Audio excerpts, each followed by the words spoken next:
आप सब लोगों को मेरा प्रणाम। कहते हैं कि war happens when diplomacy fails. तो डिप्लोमेसी क्या होती है और इससे कुछ इम्पोर्टेंस क्या होती है, इसको ही हम जानेंगे हमारे टॉपिक में। आज का जो पहला इंटरनेशनल टॉपिक है मेडिकल डिप्लोमेसी के साथ। तो स्टार्टिंग करते हैं। आप लोगों को पता है कि हमारी सीरीज़ चल रही है अप्रैल के 2020 करंट अफेयर्स विजन के, जो आपको हेल्प करेंगे प्रीलिम्स के लिए आंसर्स चूज़ करने में, गेन करने में नॉलेज, और मेंस की आंसर राइटिंग की प्रैक्टिस में। आई होप आप लोगों ने पॉलिटी वाली पहली वीडियो देख ली होगी और बहुत सारे लोगों को पसंद भी आई होगी। नहीं देखी है तो प्लीज़ उसे ज़रूर देखना। पहले 2 घंटे की है, पार्ट्स में देख लेना। किसी को इंटरनेशनल रिलेशन पहले देखना, कोई दिक्कत नहीं है। मुझे बताते रहना थोड़ा, ताकि मैं आइडिया लगा लूँ कि जो मैं डिलीवर कर रहा हूँ क्या वो अप टू द मार्क है या नहीं है। कुछ चेंजेस रिक्वायरमेंट हो, कुछ इश्यूज़ हों, पिछले सीरीज़ में वॉइस के इशू थे, मैंने वो करेक्ट करने की कोशिश की है। हों तो मुझे बताना ताकि मैं उनको इम्प्रूव कर सकूँ। और अब स्टार्ट करते हैं। हमारे ये 6 टॉपिक पहले हो चुके हैं। आज हम लोग बात करेंगे इन सारे टॉपिक्स की, ठीक है, इंटरनेशनल रिलेशंस की। तो उसमें पहला टॉपिक हमारा है मेडिकल डिप्लोमेसी। ठीक है, चलते हैं पेज नंबर 17 पे फटाफट। ऑल राइट, इंटरनेशनल रिलेशंस, अंतर्राष्ट्रीय संबंध। मेडिकल डिप्लोमेसी क्या होती है, मेडिकल डिप्लोमेसी के क्या क्या फैक्टर्स होते हैं, और मेडिकल डिप्लोमेसी में क्या क्या चैलेंजेस होते हैं, इन सब के बारे में हम लोग जानेंगे। डिप्लोमेसी वर्ड की जब हम लोग बात करते हैं तो कहीं ना कहीं शब्द निकल के आता है राजनीति, कूटनीति, लेकिन हम इसे कहेंगे कुटिल नीति। कहने का मतलब ये है कि संबंध बना के रखना किसी के साथ। और वर्ल्ड वाइड जब हम लोग बात करते हैं तो इंटरनेशनल रिलेशन जो होते हैं वो कहीं ना कहीं डिप्लोमेसी के ऊपर बेस्ड होते हैं। जहाँ पर डिप्लोमेसी फेल कर जाती है ना, कहते हैं वहीं पर वॉर होता है। वॉर को बचा के क्या रखती है डिप्लोमेसी। इवन मैंने ये भी सुना है कि इंडियन फॉरेन सर्विस ऑफिसर्स को साइलेंट और पीसफुल सोल्जर्स भी बोला जाता है।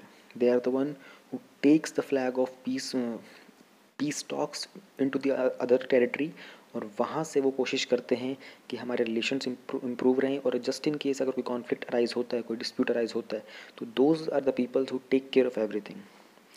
ठीक है, न्यूज़ में क्यों था, हमको पता चला था कि कोविड-19 के पैंडमिक के दौरान इंडिया जो है वो हैवी अमाउंट के अंदर हाइड्रोक्लोरोक्सिन की जो टैबलेट्स हैं, HCQ हम लोग इसको शॉर्ट फॉर्म में यूज़ करेंगे पूरी वीडियो के अंदर, वो सप्लाई कर रहा था कंट्रीज़ को जो कि स्पेशली कोरोना वायरस से बहुत बैडली इफेक्टेड थे।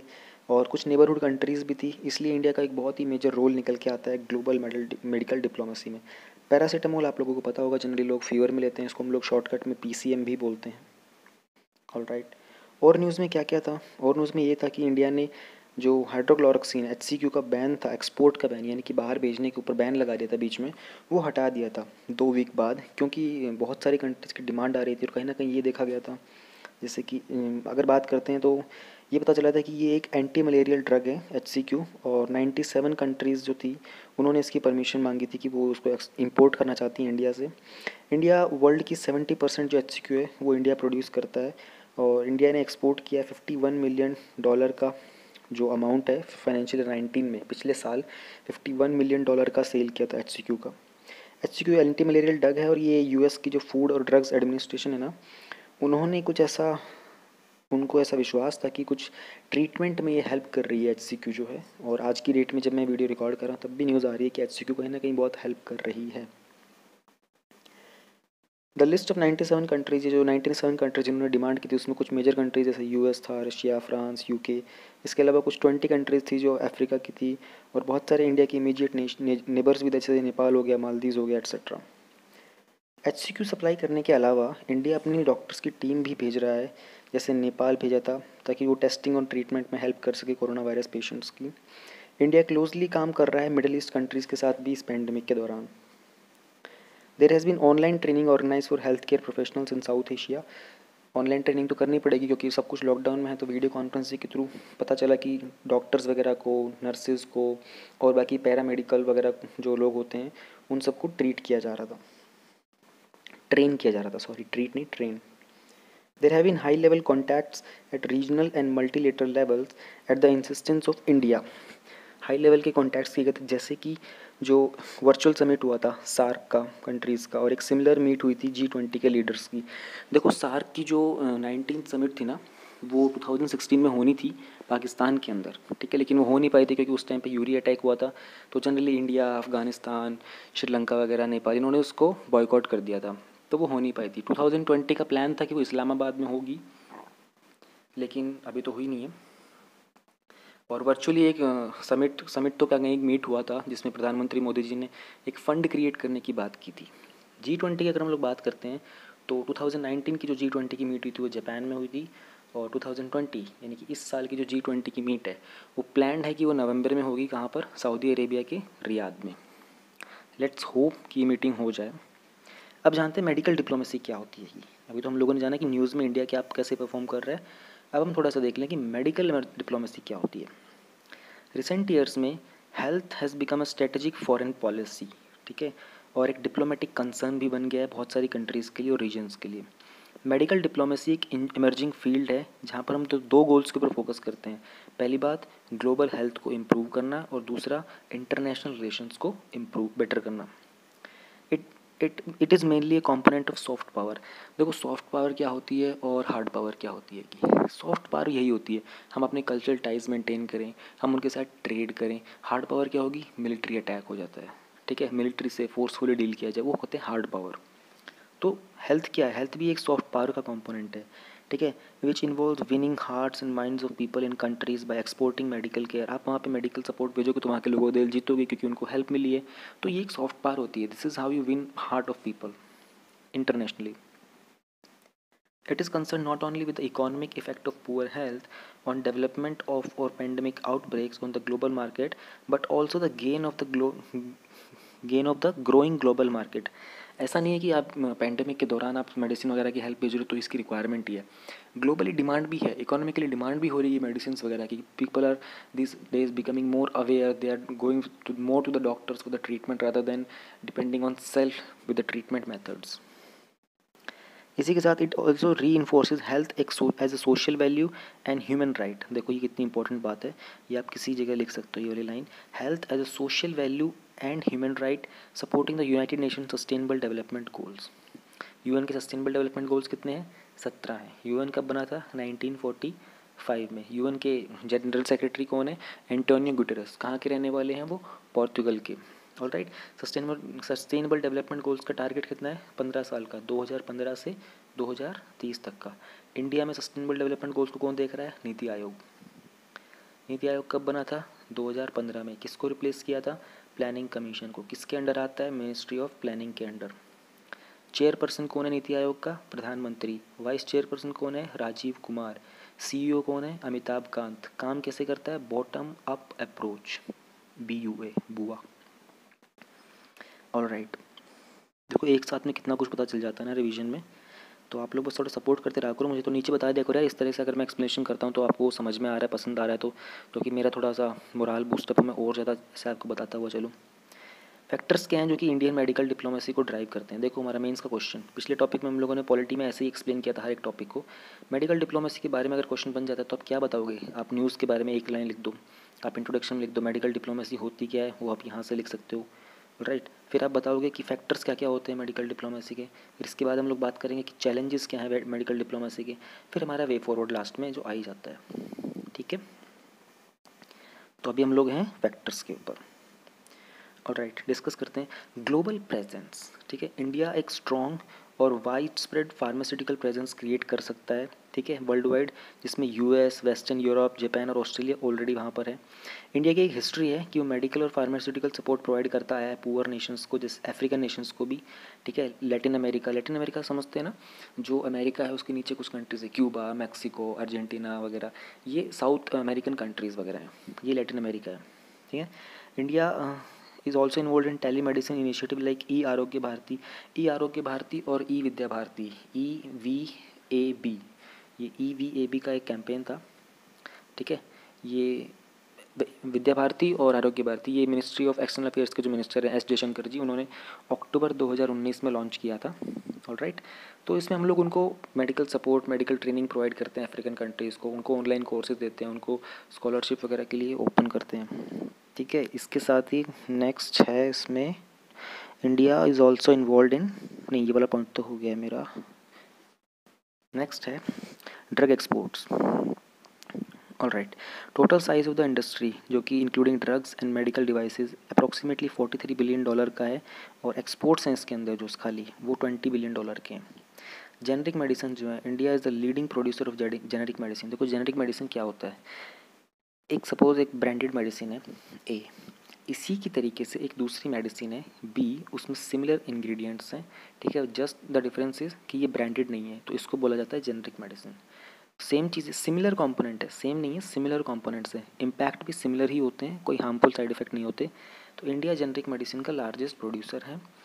इंडियन ड्रग्स जो हैं वो 20% बाय वैल्यू है नवंबर 2019 के according global generic drug exports में, out of which North America had the largest share. तो यानी कि वर्ल्ड वाइड इंडिया जितना भी जेनरिक मेडिसिन का एक्सपोर्ट होता है उसमें इंडिया 20% एक्सपोर्ट करता है। ट्रेडिशनल मेडिसिन होगी, इंडिया के पास लीडिंग प्लेटफॉर्म है जैसे कि योगा, आयुर्वेदा, ये सब भी इस फैक्टर्स होते हैं मेडिकल डिप्लोमेसी के। इंडिया ने सक्सेसफुली लॉबी किया था यूनाइटेड नेशंस को कि 21 जून को इंटरनेशनल योगा डे डिक्लेयर किया जाए। ये आर्ट ऑफ लिविंग के जो फाउंडर हैं श्री श्री रविशंकर जी, उन्होंने थोड़ा पुश किया था इंडिया को कि आप यूएन में जाइए और एक डे को इंटरनेशनल योगा डे डिक्लेयर करवाइए, तो उनके एफर्ट के कारण ये हो पाया है। इंडिया और यूएसए कंडक्ट करते हैं वर्कशॉप्स एक साथ for the revival of traditional medicine. जो हमारी पुरानी दवाइयाँ हैं आयुर्वेदा की वगैरह, स्पेशली अगर हम लोग बात करते हैं होम्योपैथी की, उन सबको रिवाइव करने के लिए इंडिया और यूएसए दोनों मिलकर वर्कशॉप्स कंडक्ट करते हैं। वैक्सीन की मैन्युफैक्चरिंग की अगर हम लोग बात करते हैं तो इंडियन मैन्युफैक्चरर्स ने एक बहुत क्रिटिकल रोल प्ले किया है ड्राइविंग डाउन द प्राइसेस, यानी कि प्राइस नीचे लाने में, और improving the access to vaccine, यानी कि ज़्यादा से ज़्यादा लोगों तक वैक्सीन पहुँचाने में, और HIV एड्स वगैरह के ट्रीटमेंट में for millions of people world wide, लाखों करोड़ों लोगों के लिए काम किया है। India is also founding member of the collision of epidemic preparedness innovation. CEPI का इंडिया एक फाउंडिंग मेंबर है, जो क्या है, एक अलायंस है जो फाइनेंस करता है और कोऑर्डिनेट करता है क्या, न्यू वैक्सीन्स का डेवलपमेंट को, और प्रिवेंट करता है कि इन्फेक्शियस डिजीजेज जो हैं इनके एपिडेमिक्स ना आए। तो इंडिया इसका फाउंडिंग मेंबर है, किसका, CEPI का। प्रीलिम्स का क्वेश्चन है। Training, India has also taken this opportunity to be leader in the training of doctors and other medical staff for its neighbor, as Indian doctors and medical specialists have been conducting online training camps of doctors and medical staff for the SAARC countries। समझ में आ गया, India ने एक Pioneer की तरह, एक अग्रणी नेता की तरह निकल के लीडरशिप दिखाई है कि वो अपनी नेबरिंग कंट्रीज़ को, स्पेशली SAARC कंट्रीज़ के डॉक्टर्स वगैरह को ट्रेन भी करेगा किसी पैंडमिक से, किसी एपिडेमिक से फाइट करने के लिए। मेडिकल टूरिज्म की अगर हम लोग बात करते हैं तो 1990s के बाद India has been flaunted as a global leader in medical tourism. Flaunted का मतलब होता है थोड़ा दिखावा करने वाली बात है, लेकिन यहाँ पर एक ये पॉजिटिव सेंस में हम लोग लेंगे, तो एक ग्लोबल लीडर में मेडिकल टूरिज्म के तरीके से इंडिया को दिखाया गया है। Defined as the travel of people to a place other than where they normally reside for the purpose of obtaining medical treatment in that country.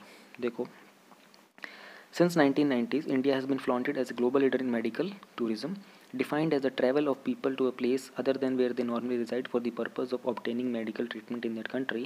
In addition to quality medical services provided in hospitals and doctors, patients go to India because medical costs are a lot cheaper compared with the US and UK.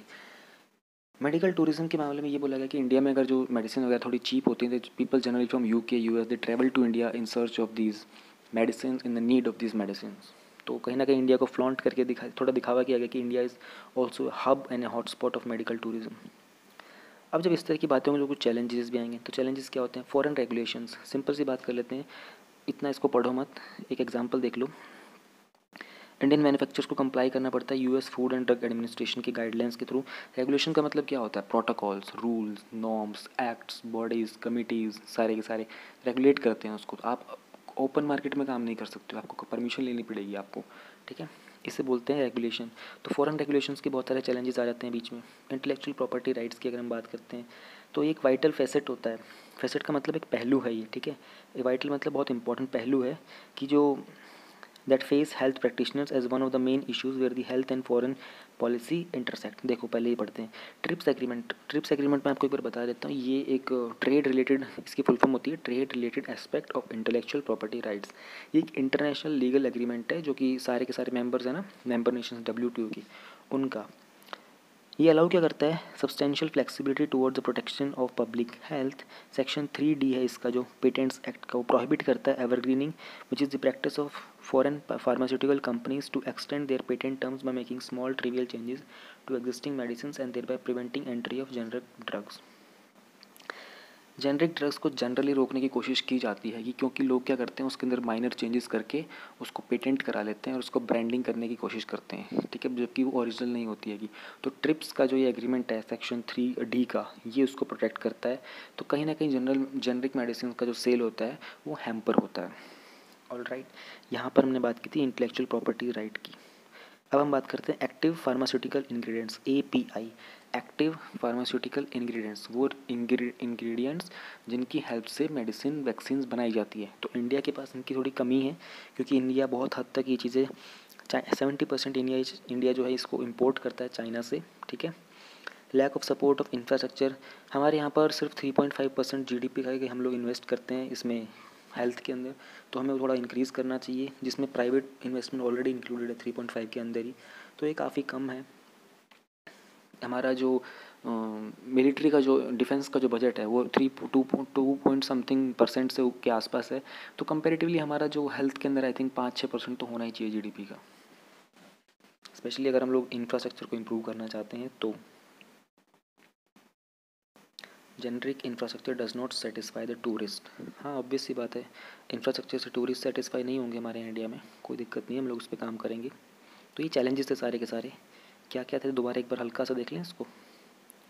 Foreign regulations की दिक्कत आती है, intellectual property rights की दिक्कत आती है, API की कमी है हमारे पास, इंफ्रास्ट्रक्चर के सपोर्ट की कमी है हमारे पास, डिफेंस ये बजट की कमी है। वे फॉरवर्ड, तो क्या किया जा सकता है।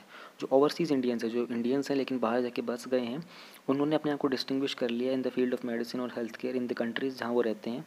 तो जो डायस्पोरा मतलब इंडिया वाले ही जो बाहर दूसरी कंट्री में रहते हैं, वो हेल्प कर सकते हैं प्रमोट करने में इंडिया की हेल्थ केयर को, इंडिया को as a health care destination.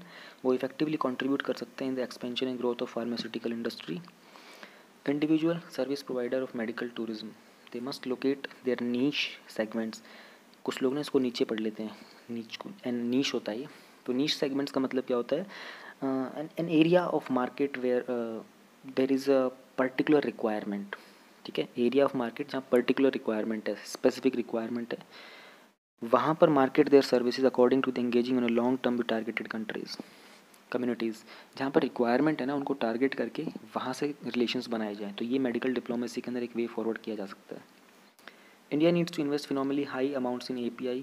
अगर हम लोग API के अंदर हाई इन्वेस्टमेंट करेंगे तो जो लोग चाइना से इंपोर्ट करते हैं वो सारे के सारे फिर इंडिया से इंपोर्ट करेंगे, तो इंडिया का ट्रेड बढ़ेगा, इकोनॉमी हाई होगी। कोविड-19 जैसे चैलेंजेस के अंदर ऐसी अपॉर्चुनिटी निकल के आती है कि हम ह्यूमैनिटेरियन एंगल को भी शो करें बाय प्रोवाइडिंग ड्रग, जैसे कि HCQ हम लोगों ने प्रोवाइड की, तो एक ह्यूमैनिटेरियन साइड के ऊपर हम लोगों ने उसका एक्सपोर्ट था उसको दोबारा स्टार्ट कर दिया था। It also provide an opportunity for India to promote traditional wellness techniques. हम लोग ऐसे टाइम पर ट्रेडिशनल वेलनेस टेक्निक को भी प्रमोट कर सकते हैं, जैसे योगा हो गया, आयुर्वेदिक हो गया, अराउंड द वर्ल्ड, स्पेसिफिकली जो लॉकडाउन का पीरियड है उसके अंदर। तो हम लोग बात करते हैं हमारा 2.2 जो है, जो कि है collective action in the times of COVID. देखो मेंस का क्वेश्चन कैसे बनेगा, throw some light on the collective actions taken by different territories और regions during the times of COVID pandemic, ठीक है, इस तरह से आपका क्वेश्चन बनेगा। अब आप आंसर में क्या लिखोगे, आप आंसर में लिखोगे कि पहली बात तो कि नीड क्या है कलेक्टिव एक्शन की, ठीक है, कुछ स्टेप्स टेकन के एग्जाम्पल आप दे सकते हो। फिर हम लोग देखेंगे कि क्या क्या इश्यूज़ होते हैं जब हम लोग कलेक्टिव काम करते हैं, तो कंट्रीज़ काम करती हैं, ठीक है। और फिर वे फॉरवर्ड हमारा जो आ ही जाता है हमेशा की तरह। ऊपर से देखते हैं ये न्यूज़ में क्यों था। UK के फॉरेन प्राइम मिनिस्टर जो कि गॉर्डन ब्राउन है, उन्होंने कहा था कि एक ग्लोबल गवर्नमेंट की रिक्वायरमेंट है ऐसे करंट क्राइसिस से हमको डील करने के लिए, ठीक है। देखो गॉर्डन ब्राउन कौन है, ये उनके एक फॉर्मर प्राइम मिनिस्टर रह चुके हैं और ये लेबर पार्टी से बिलोंग करते थे, ठीक है। UK के अंदर ना मेजरली 2 पार्टीज़ हैं, इंडिया में कौन सी है, BJP है और कांग्रेस है। वहाँ पर है लेबर पार्टी और कंजर्वेटिव पार्टी, ठीक है। जैसे यहाँ पर हमारे राज्यसभा होता है, लोकसभा होता है, उनके पास होता है हाउस ऑफ लॉर्ड्स और house of Commons. Current prime minister UK के बोरिस जॉनसन है, आपको मालूम ही होना चाहिए। अब बात की जाती है कि नीड क्या है, ऐसे एक्शन जो कि कलेक्टिव गवर्नमेंट, ग्लोबल गवर्नमेंट एक साथ जा मिल के काम करें, उसकी नीड क्या हो सकती है। टू डेवलप कंसेंसस मतलब आम सहमति, आपस में सहमति डेवलप करने के लिए ऐसी गवर्नमेंट की आने की ज़रूरत है, ठीक है। As the countries should work tandem in their responses to this pandemic. Tandem का मतलब क्या होता है, टैंडम वैसे तो हम जो बाइसिकल होती है ना 2 पहियों वाली उसको बोलते हैं, लेकिन यहाँ पर टैंडम फ्रेज़ की तरह यूज़ किया गया, तो इन्होंने बहुत खूबसूरती से बोला है, इसको आप यूज़ करना, ये अच्छी लाइन है, ठीक है। इसने बोला है कि अलॉन्ग साइड ईच अदर, ठीक है, एक के साथ एक मिलके आगे पीछे होकर काम करने की ज़रूरत है, ठीक है, ऐसे सिचुएशन को रिस्पॉन्ड करने के लिए। In such situations countries should listen to international experts and take scientific inputs rather than work in silos based on their home ground demands. Silo word कई बार आता है, मैं आपको हर बार एक्सप्लेन करता हूँ इस वर्ड का मीनिंग, क्योंकि ये बहुत यूज़ होता है पॉलिटी, गवर्नेंस, करंट अफेयर्स में। सिलो का मतलब ये होता है कि आप अपने एम्प्लॉय वगैरह से, अपनी टीम वगैरह से कुछ इन्फॉर्मेशन छुपाते हो। तो ये यहाँ पे कहना चाह रहे हैं कि आप लोग ऐसे सिचुएशन के अंदर साइंटिफिक इनपुट्स को ना शेयर कीजिए, ठीक है, रादर देन सिलोज, कि अपने होम ग्राउंड डिमांड्स को छोड़कर इंटरनेशनली वर्ल्ड वाइड सोचिए, एक दूसरे के साथ मिलकर काम कीजिए, ठीक है। फिर ही कह रहा है common but differentiated responsibility, as all the countries may not have the kind of resources required to deal with this menace, such as menace का मतलब होता है खतरा, ठीक है। उन्होंने कहा है कि देखो कुछ कंट्रीज ऐसे जिनके पास प्रॉपर रिसोर्सेज ही नहीं है कि वो इस तरह की सिचुएशन से फाइट कर सकें। कैपिटल रिसोर्सेज, कैपिटल मतलब यहाँ पर राजधानी नहीं है, यहाँ पर कैपिटल का मतलब है मनी। जो लो इनकम कंट्रीज़ है ना, assistance is required from international community to provide safety nets, cash transfer दो उनको, फूड पहुँचाओ, लॉजिस्टिक्स पहुँचाओ। फिर उन्होंने बोला, जैसे एग्जांपल दिया है, जो सेंट्रल अफ्रीकन रिपब्लिक है ना, उनके पास इस क्राइसिस से लड़ने के लिए सिर्फ 3 वेंटिलेटर्स हैं। तो ये एक प्रॉब्लम है, यहाँ पर हमें ज़रूरत है कि हम सब मिलकर एक साथ काम करें, उनको कुछ हेल्प रिक्वायर्ड है तो वो पहुँचाएँ। International supply chains need to be put on a wartime footing to produce the supplies needed for masks to ventilators to treat rapidly growing number of patients who need intensive care. Collective action is also needed to clear barrier to the development, manufacture and equitable distribution of vaccine. International level के ऊपर उनको एक supply chain की requirement है, mask से लेके ventilators, इनकी सबसे ज़्यादा नीड है, पीपीए हो गया, एपीआई हो गया, कुछ टैबलेट्स वगैरह होती हैं बेसिक ट्रीटमेंट की, इन सब के लिए हम लोगों को इंटरनेशनली कोऑपरेट करना चाहिए। और स्पेशली जब डेवलपमेंट के और मैन्युफैक्चर की बात की जाती है तो वैक्सीन वगैरह की, तो उसको इक्वल डिस्ट्रीब्यूशन के ऊपर हमें काम करने की ज़रूरत है, ये नीड है हमारी। ध्यान रहे हम लोग नीड पढ़ रहे हैं अभी, ग्लोबल गवर्नमेंट की नीड क्या होनी चाहिए वो पढ़ रहे हैं अभी हम लोग। ऐसे दिमाग में रखने की आदत डालो, आपको मेंस में लिखने में आसानी आ जाएगी, देखना पता भी नहीं चलेगा। फिर इन्फॉर्मेशन शेयरिंग की बात कर रहे हैं ये लोग, इन्होंने बोला है कि in the form of scientific research, finding and data in different parts of the world. Crowdsourcing. In the recent crisis, more than 45,000 research papers have been collected in open source database which could prove useful for entire humanity. 45,000 research papers थे, वो बहुत use किए जा सकते हैं, तो इन सब information को शेयर किया जाए आपस में। Learning from the past experience, Liberia का जो एक्सपीरियंस है ना 2014 का इबोला आउटब्रेक का, it shows that national leadership, community driven programmes और लोकल सॉल्यूशंस से हम ऐसे स्प्रेड को रोक सकते हैं। तो ये एग्जांपल आप नोट डाउन कर लो, कभी आपको देना हो कि how can community come together. जो हमने पॉलिटी का पहला टॉपिक पढ़ा था, पीआरआई, पंचायती राज इंस्टीट्यूशन वाला, उसमें भी एक एग्जांपल वहाँ से भी कुछ उठा सकते हो, कुछ यहाँ से उठा सकते हो। तो ऐसे ही होता है, आप ये पढ़ते पढ़ते एग्जाम्पल्स उठाते चलते हो और आपको याद हो जाती हैं। We can stop reactionary forces from misusing the situation. कुछ सॉरी कुछ लोग हैं ऐसे जो स्पेशली प्राइवेट सेक्टर की अगर हम लोग बात करें तो वो लॉजिस्टिक्स वगैरह को महंगे रेट पे बेच रहे हैं। गवर्नमेंट ने किसी के ऊपर बैन लगा दिया है कि आप ये सब गवर्नमेंट को पहले प्रोवाइड करोगे, तो पब्लिक को छुप छुप के बेच रहे हैं ताकि ज़्यादा पैसा कमा सकें। टेररिज्म का फ़ायदा उठाया जा रहा है। अफगानिस्तान में देखो अभी तालिबान ने रिसेंटली कितने अटैक किए हैं। सो हमें इन चीज़ों का ध्यान रखना पड़ेगा कि इस टाइम पर कोई भी इस सिचुएशन का मिसयूज़ ना कर सके, ठीक है। स्पेशली ये रिएक्शनरी फोर्सेज। टेररिज्म की बात करें तो इंडिया पाकिस्तान बॉर्डर के ऊपर भी काफ़ी एक्टिविटीज़ हुई थी अभी recently. Prevent erosion of public trust. India के अंदर हम बात करते हैं example, there was mass exodus of migrants from urban centres with many travelling foot with limited help from the government. हमको इस तरह का पब्लिक का ट्रस्ट, मतलब इन्होंने बोला कि prevent erosion of public trust मतलब जनता का भरोसा टूटने से, ख़त्म होने से बचाने की ज़रूरत है हमको। तो इसमें हमें ग्लोबली काम करने की रिक्वायरमेंट है। इंडिया में उन्होंने बताया कि माइग्रेंट्स वगैरह थे, वो पैदल ही अपने घरों को निकल पड़े थे, उनके पास ना आने जाने के लिए साधन थे, खाने पीने का खाना नहीं था, रहने की जगह नहीं थी रुकने की। ये सब नहीं होना चाहिए। फिलीपींस के अंदर बहुत लार्ज स्केल के प्रोटेस्ट हुए थे, राइट्स हुए थे गवर्नमेंट के लिए, क्योंकि वहाँ पर फूड की और रिलीफ सप्लाईज़ की कमी आ गई थी एकदम से। स्पेन और इटली का तो आपको पता ही, बहुत बुरी हालत हो गई थी। Given there situation, analyst believe that governments respond might create anarchy and put A question on the entire notion of social contract. Notion मतलब थॉट। तो एनार्की का मतलब होता है अस्वस्था, मतलब सब कुछ बिगड़ जाना। अब क्या बोलते हैं इसको, मैं अव्यवस्था, हाँ अव्यवस्था ही होगा ना, स्वस्थ, हाँ अव्यवस्था की स्थिति आ जाती है ना, उसको एनार्की बोलते हैं। तो लोगों ने प्रेडिक्ट किया था कि हो सकता है वहाँ पर अव्यवस्था की ऐसी सिचुएशन आ जाए कि हमको सोशल कॉन्ट्रैक्ट जैसी चीज़ों के बारे में ही सोचना पड़ जाए। फिर हम आते हैं इश्यूज़ पे। हमने नीड तो देख ली, लेकिन हमको पहले ऊपर स्टेप्स पे जाना है। ये स्टेप्स बड़े अच्छे हैं। इसके लिए मैं आपको अगेन बोलूँगा, आप इस बॉक्स को या तो कट करके रख लो, या फिर कॉपी पेस्ट कर लो, या फिर स्क्रीनशॉट सेव कर लो, बहुत काम आएगा ये। यहाँ से स्क्रीनशॉट मत लेना इस वीडियो से, पीडीएफ्स लेना, उसमें से स्क्रीनशॉट लेना, एचडी क्वालिटी में आ जाएगा आपको। यूनाइटेड नेशंस का रेजोल्यूशन आया था एक, जिसमें इंटरनेशनल कोऑपरेशन की बात की गई थी। ऐसे ग्लोबल क्राइसिस में ग्लोबल एक्सेस होना चाहिए मेडिसिन का। इंडिया ने इस रेजोल्यूशन को फुली सपोर्ट किया था। कोविड एक्सेस एग्रीमेंट हुआ था एक, बहुत सारी कंट्रीज़ ने अराउंड द वर्ल्ड एक प्लेज लिया था कि वो सबको इक्वल एक्सेस देंगे जो भी कोरोना वायरस की वैक्सीन आएगी और ट्रीटमेंट आएगा पूरे वर्ल्ड को। जो यूके ने वर्चुअली को होस्ट किया था ना, new corona virus global response summit, उसकी बात की जा रही है। कोविड एक्शन प्लेटफॉर्म ये लॉन्च किया था वर्ल्ड इकोनॉमिक फोरम ने। इसका मतलब ये था, कोविड एक्शन प्लेटफॉर्म इसे लॉन्च किया था इसने वर्ल्ड इकोनॉमिक फोरम ने। इट एम्स टू कन्वीन का मतलब होता है किसी को बैठक के लिए बुलाना। बिजनेसमैन वगैरह को बुलाया था, बैठक की बातचीत की थी कि आप कोई कलेक्टिव प्लान बनाइए ताकि लोगों की लाइवलीहुड्स को सपोर्ट किया जा सके, सपोर्ट को मोबिलाइज किया जाए, सपोर्ट एक जगह से दूसरी जगह जल्दी जल्दी पहुँचाई जा सके। वैक्सीन डेवलपमेंट के ऊपर ग्लोबल लीडर्स ने प्लेज लिया था कि जो भी रिसर्च वगैरह होगी, जो भी ट्रीटमेंट मेडिसिन होगी, उस सबको हम लोग ग्लोबली शेयर करेंगे। कोविड-19 सॉलिडेरिटी रिस्पॉन्ड फंड ये WHO ने लॉन्च किया था। यहाँ पर फंड रेजिंग करेंगे हम लोग पेंडेमिक से फाइट करने के लिए। फास्ट टैंक फाइनेंसिंग ये वर्ल्ड बैंक का इनिशिएटिव था।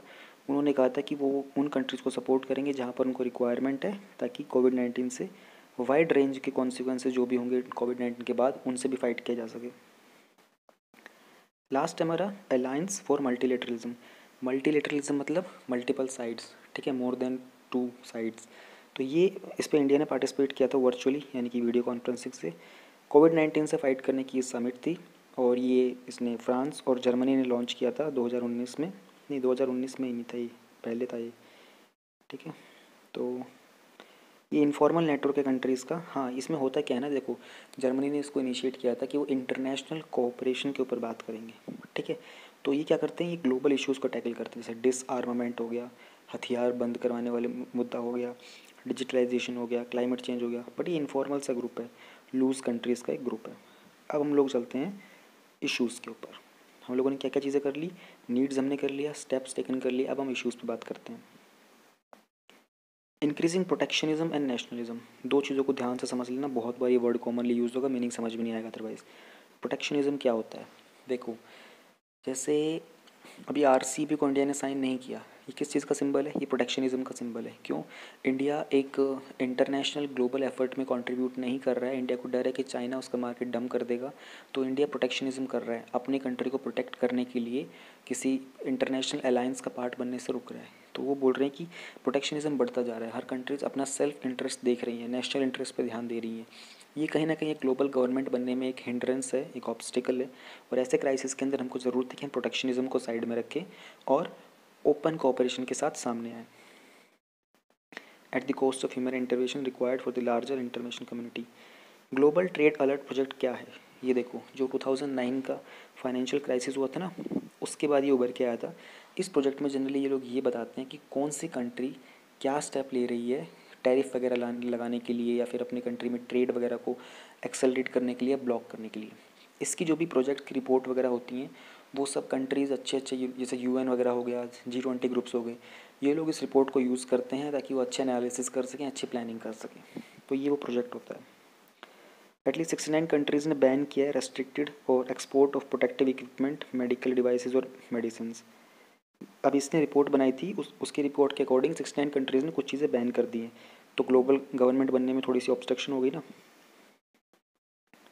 जर्मनी ने एक्यूज़ किया था यूनाइटेड स्टेट्स को कि वो उनकी जो कंपनी है क्योरवैक, उसका यूज़ कर रहा है, उसके मैन्युफैक्चरिंग स्लॉट्स को रिजर्व कर रहा है, ताकि बाद में जब वैक्सीन वगैरह बने, वहाँ के थ्रू वो डिस्ट्रीब्यूशन वगैरह की बात हो तो US को ज़्यादा फ़ायदा हो सके। इंटरनेशनल सीनोफोबिया, सीनोफोबिया का मतलब है, सीनो वर्ड चाइना के लिए यूज़ किया गया है, फोबिया का मतलब डर होता है। वर्ल्ड वाइड चाइना के लोगों के प्रति ना थोड़ा सा रिएक्शन हुआ है, रिएक्शनरी डिफरेंस आया है लोगों के बीच में।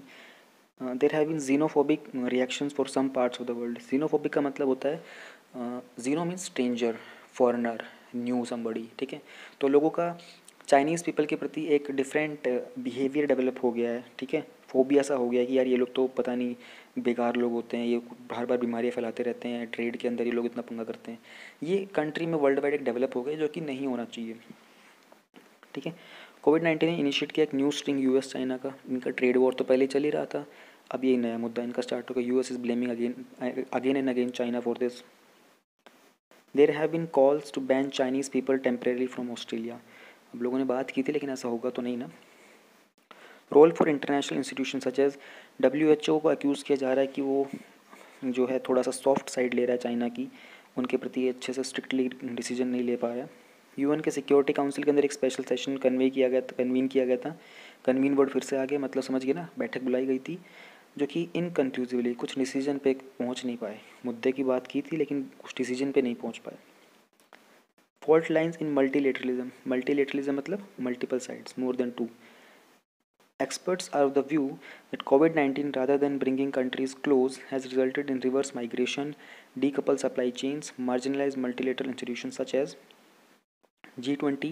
In the meeting G20 leaders, it was promised to strengthen the global financial safety net, but did not lay concrete plan of action, such as with respect to WHO and global supply of medical equipment. G7, the grouping was unable to release a statement because there was debate whether the virus be called Wuhan virus rather than coronavirus or not. ये कह रहे हैं multilateralism के कारण बहुत सारे fault आ रहे हैं, ठीक है। जैसे इन्होंने एग्जांपल दिया, एक्सपर्ट्स क्या बोल रहे हैं कि जहाँ पर लोगों को साथ में आना चाहिए ना इंटरनेशनली वर्ल्ड वाइड, प्रॉब्लम क्या देखी जा रही है कि बहुत सारे हम लोगों ने माइग्रेशन देखने को मिल रहा है, ठीक है। फिर D couple of supply chains, यानी कि सप्लाई चेन्स रुक गई हैं, जबकि यहाँ ऐसे टाइम के ऊपर सप्लाई चेन्स को इंक्रीज़ कर देना चाहिए ना, ताकि लॉजिस्टिक और ये हेल्थ के लिए जो भी इक्विपमेंट वगैरह हैं वो सारे के सारे ईजिली एक दूसरी जगह पे पहुँचाया जा सके। उसने एग्जांपल दिया जैसे G20 और G7 का, यहाँ पर मीटिंग वगैरह हुई थी। G7 का जो G20 में उसने बोला है कि कुछ बात की गई थी फाइनेंशियल क्राइसिस वगैरह के रिगार्डिंग, लेकिन उस पर कंक्रीट प्लान नहीं बनाया गया।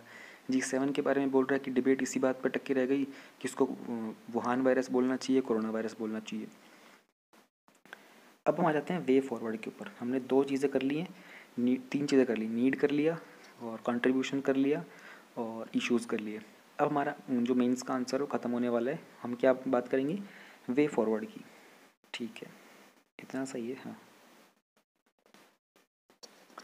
Mobilise funding for vaccine development and deployment using mechanisms like international finance facility for immunisation and vaccine alliance etcetera.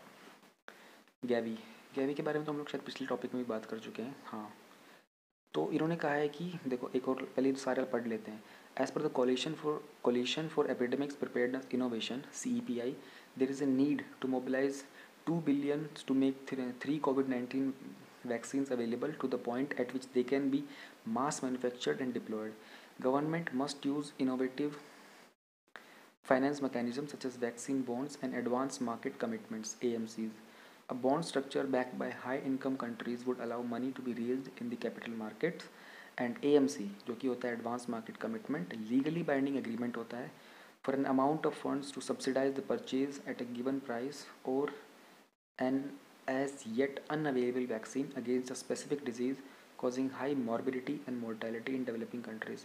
Mortality आपको पता होना चाहिए डेथ, और morbidity मतलब अस्वस्थ होना। ये कहने चाह रहे हैं कि हम लोगों को वैक्सीन डेवलप करने के लिए ये IFFIM की जो ये ऑर्गेनाइजेशन है और गैवी वैक्सीन अलायंस जो है इनकी हेल्प ले लेनी चाहिए, ठीक है। कोलिशन जो है CEPI का, वहाँ पर ज़रूरत है कि हम लोग 2 बिलियन एटलीस्ट यूज़ करें कोविड-19 वैक्सीन्स के लिए। इस पॉइंट पर रिक्वायरमेंट है कि 3 कोविड-19 की वैक्सीन हो और फिर उसके बाद उसका हाई स्केल के ऊपर, बिग स्केल के ऊपर हम लोग उसका मैन्युफैक्चर और डिस्ट्रीब्यूशन करें। बॉन्ड्स वगैरह बनाने की बात कर रहे हैं, जो स्पेशली हाई इनकम कंट्रीज़ हैं वो अपने बॉन्ड्स वगैरह दे सकती हैं रिक्वायर्ड जो स्मॉलर कंट्रीज़ हैं, पुअर कंट्रीज़ हैं, ताकि वहाँ पर कैपिटल मार्केट्स को रेज़ किया जा सके। और AMC की उन्होंने डेफिनेशन बताई, एक लीगली बाइंडिंग एग्रीमेंट होता है फॉर अमाउंट ऑफ फंड्स जो सब्सिडाइज कर देता है परचेज को, ठीक है, एक गिवन प्राइस के ऊपर, and of an as yet unavailable vaccine against a specific disease, क्योंकि ज़रूरत फॉर ऐसी वैक्सीन के लिए जो कि ऐसी डिजीज़ की वैक्सीन के लिए जो कि अभी अवेलेबल भी नहीं है और जिसके कारण बहुत सारी डेथ और अस्वस्थता सोसाइटी में फैल रही है। सस्पेंशन ऑफ डेट, डेट का मतलब इसको ना कुछ लोग डेब्ट भी बोलते हैं, DEBT, DED हो, प्रोनाउंसिएशन में बी साइलेंट हो जाता है, ठीक है। सस्पेंशन ऑफ डेट्स यानी कि जो कर्जा, डेट बोलते हैं कर्जे को, टेम्परेली सस्पेंड कर लेना चाहिए डेट्स, सो दैट जो कंट्रीज़ हैं जिनको बहुत सारा डेट पे करना है वो अपने उस अमाउंट को उस डेट देने की बजाय उसको सारे को रीडायरेक्ट कर दे उन रिसोर्सेज की तरफ जो हेल्थ क्राइसिस में यूज़फुल होंगे। Suspension of interstate dispute settlement (ISDS) and other unjust trade measures that impose financial burden and undermine countries' capacity to prioritize public needs।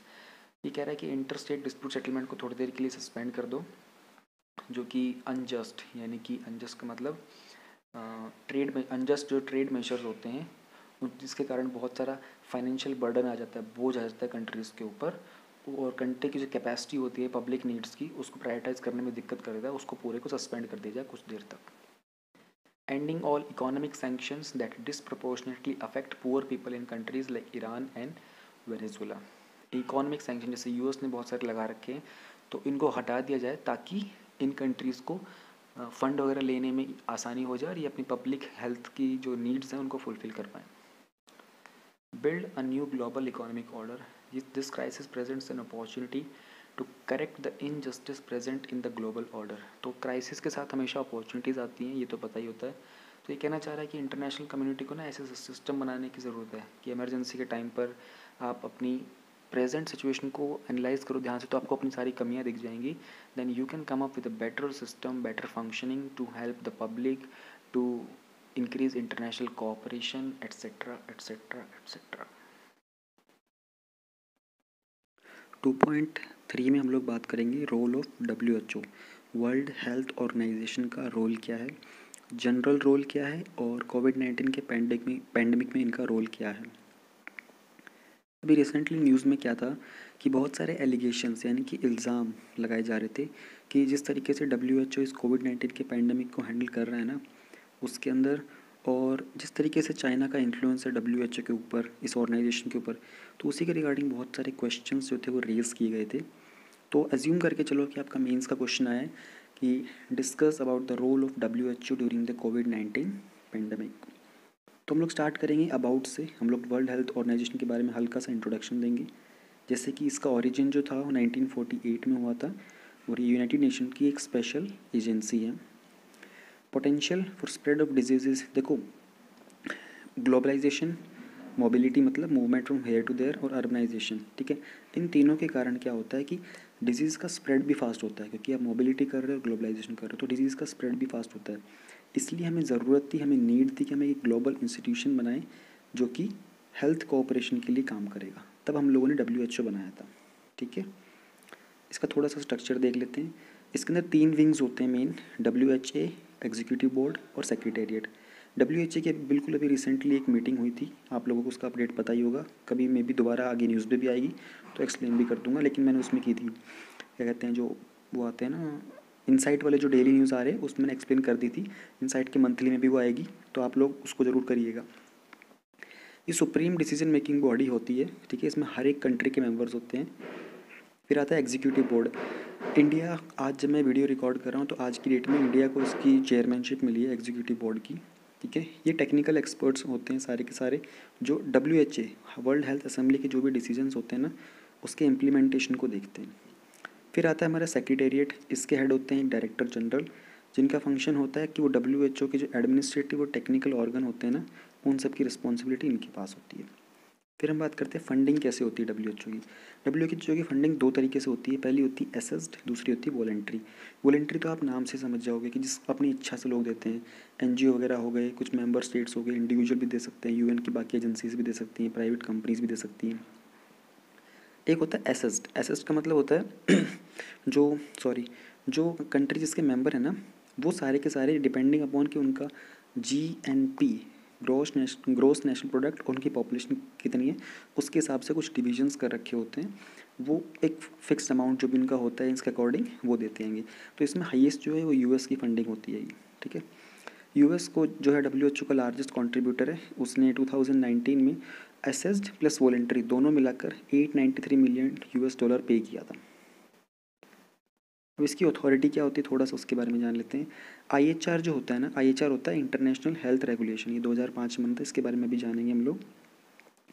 ये ग्रांट करता है WHO को कुछ अथॉरिटी की वो ऐसे एक्शंस ले सके चैलेंजिंग टाइम्स के अंदर, और governments challenge how governments exercise sovereignty in the following veg.